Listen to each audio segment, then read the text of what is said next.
www.jingmassage.com. Today we're talking about websites.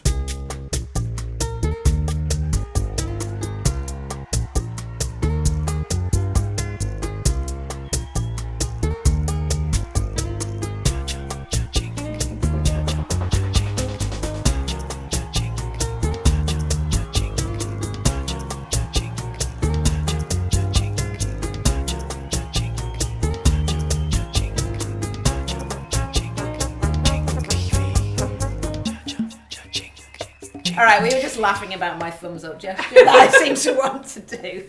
Oh, so cheesy. Anyway, today we're going to have a little conversation about websites because we've got Andrew Dineley, creative guru and our graphic designer in the room, plus obviously mine and Meg's opinion about what we think you should have on your website.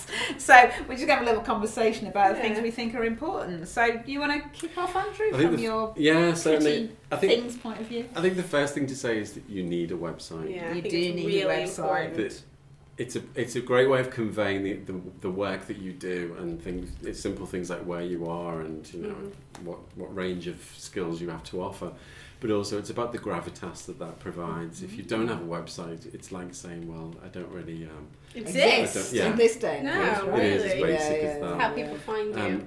But don't be scared of it. A website isn't the complicated thing that it used to be. With the first Jing website, for instance, was very complicated affair, but now websites are simple. I'm not suggesting you do it yourself because I think, like design, you should get someone who understands these things because it's not just about the front end. It's all about back end stuff like showing up on Google and all of that sort of stuff. So certainly work with someone or talk to someone and get help with doing it yourself. Yeah, because I think there's been a revolution in website design, certainly within the last 10 years. Because as you say, when we first started out, web design was still very complicated. Oh, yes. You had to know somebody who did HTML and code, and it was a very specialised, secret kind of thing. But these days, with templates and the revolution around content management systems, I think they're believed, aren't they? So like the WordPress websites, which is originally based on blogging software. Great templates, really easy to get a quick and dirty website up and out there. Like Andrew says, it's great to work with somebody who knows about it. But actually, if you're even vaguely techy, you can pretty much get one up without too much hassle these days. And as far as massage therapists and what's like reasonable to put on a website, I think the most important thing is your contact details, right? Yeah. So your name, where you're practicing from, because actually people now I make appointments all the time. I have no idea where I'm going to until 5 minutes before, and I'm like looking on the web to find them. So if you don't have that needs to be clear because it's the World Wide Web. So someone puts your web in, if it ends in .com, you could be anywhere on the planet. Absolutely. And a good point there, also make sure that your website looks okay on a mobile phone. Oh yeah, it's really important. That's usually a thing that people are checking on. It's like a quick, fast, reference point. Also, one of the things that we talk a lot about at Jing is not necessarily listing all the techniques that you do. It's more about being treatment focused. So if somebody hangs out at the Jing Institute and is trained by us, we're really trying to say, well, it's outcome-based massage. So you want to list what kind of clientele you work with. So if that's sports clientele or pregnancy, or something like treating frozen shoulder, have that very clear on your website. Yeah, and testimonials are a great idea. Also, I have to say, if you live in the UK, there are certain things now around advertising on websites, and there has been a bit of a targeted campaign against complementary therapists. You can get advice on this from your professional association or the CNHC if you live in the UK.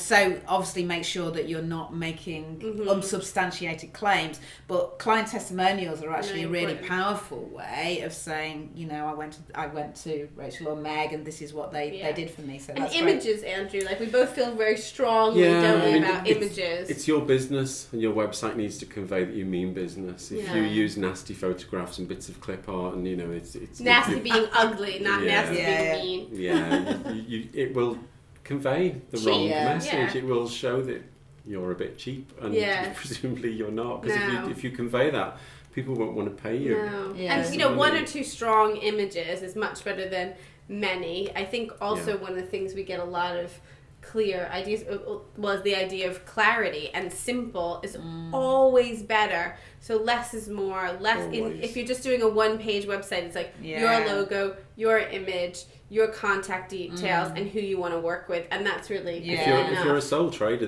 you can easily have a website that's just 2 or 3 pages. Yeah, absolutely. And I think one of my top tips always is get something out there. Yeah. Because I think you can get paralysed. Oh my God, I need That's a really website. It's going to cost me loads of money. It needs to be really complicated. I need to write all this text. Just with some of that software we've talked about, WordPress and some of the other content management systems out there, get something, as long as you've got a good basis, get one page up with the major things on, and you can always add to it later, but we can get paralysed by indecision because it seems like such a big thing. Definitely. Yeah. I think as well, it's important to remember that everything has probably already been done as well. So look around and see what sites you like, and equally what sites you don't like, so you know what to avoid, or little fluttering butterflies and stuff. But don't rip somebody else's website off wholesale. That happened to one of our teachers, actually. She somehow went on the World Wide Web and found that somebody had ripped the whole of her copy off a website, included pictures of her treatment room with her daughter in there, who she'd used as the model. So don't just go and rip somebody else's website off wholesale. No, they argue. I know our viewers would never do that. And also, if you want to have a look at our website at www.jingmassage.com, you can see actually there is some design from Andrew, some images that I may have provided and some other people. But it's a complicated website because we offer lots of different courses, and we've really tried to simplify that. So there are things like bullet points and lots of things that drop down so that things are that kind of jump up where people are trying to find them.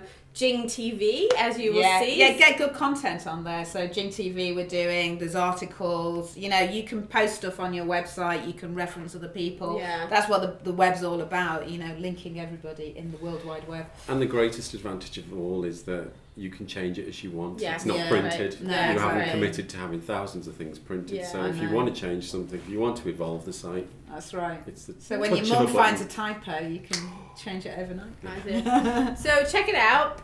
Also, you can join the debate about design on our Facebook page, or follow us or Andrew on Twitter, and check out our shop. There are lots of interesting things for online usage. All right, we'll see you next time. See you next time. I think that was good. Awesome.